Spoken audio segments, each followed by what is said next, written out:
wala kami simbahan nga kita. Kaya sa Biblia, mga igsoon, pulong sa Ginoo, wala simbahan makaluwas. O na nga mo kita diri, pulong sa Ginoo. Kaya pulong sa Ginoo mo ay makaluwas. Makaluwas ang pulong sa Ginoo kung maminaw ka. Pinagi sa mong pagpaminaw. Maluwas ka, mga igsoon. Labi na yun, umubanan sa inyong pagtuo.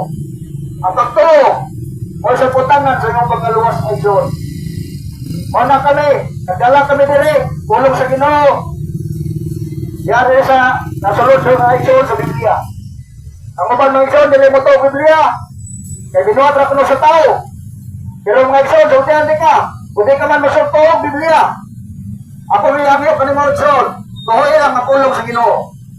Kaya ang pulong sa Ginoo, dili masulat sa Biblia. Una mga igsoon, walawanon kayo. Ang mataktak na, ang makabatid ang pulong sa Ginoo. Kaya niya dili mga igsoon.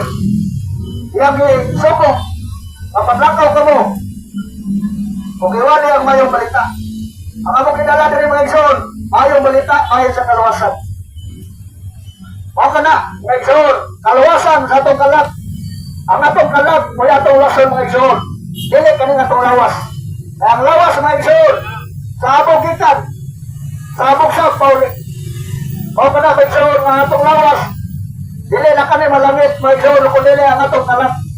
Kaya nga itong lawas, kung mga ito naglangit, sa buhay ang Biblia. Naningon ang Biblia, ang itong lawas may igsoon, sabog kitan, sabog sa pauling.